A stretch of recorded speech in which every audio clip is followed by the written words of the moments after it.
it's been a nervous quarter for financial markets, and stock markets have been choppy, although bond markets have been steadier. The FTSE 100 fell 3% over the period, whereas global markets were stronger, principally driven by the strength of the US stock market. This helped produce a modest improvement in our portfolio's values. Companies' recent updates have suggested that things are not quite as bad as once feared, particularly in the US. As expected, economic conditions rebounded quickly as lockdowns were eased across the world. COVID is still with us, and we're expecting a difficult winter. The prospects for hospitality and travel industries look very challenging, but in general, many industries are adapting to the pandemic.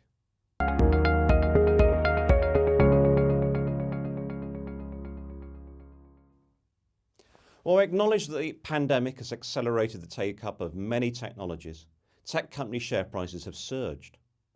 Valuations for tech stocks are now very demanding, particularly in the US, and this part of the market appears frothy as speculators chase the momentum. We don't have a large exposure to these types of companies in the portfolios.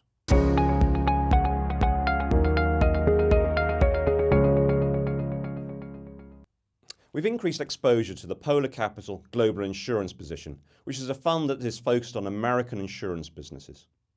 We've been closely following developments in the industry over recent months. It's been under a cloud as policy wordings have been tested in the courts regarding the COVID-related claims.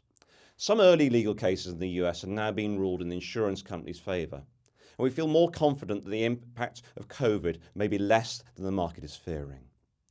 We've also been encouraged by a sizable price increase across the industry. Our confidence in the outlook is improving, and we've increased the size of the position. Towards the end of the quarter, we added exposure to a FTSE 100 index tracker. The UK market has been lagging other world markets for some time, and the index composition has changed. It appears cheap in relation to other international markets. The Brexit settlement is still overhanging the UK, but the majority of businesses in the FTSE 100 are international, and domestic revenues are not particularly significant. Dividends on the market have been savaged by COVID, but these could be rebuilt relatively quickly. As a result, we're adding further exposure here.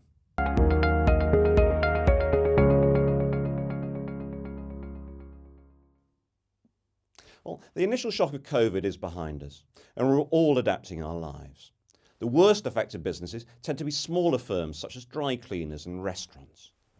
Companies trading on stock markets are larger and tend to operate in less badly affected segments of the economy.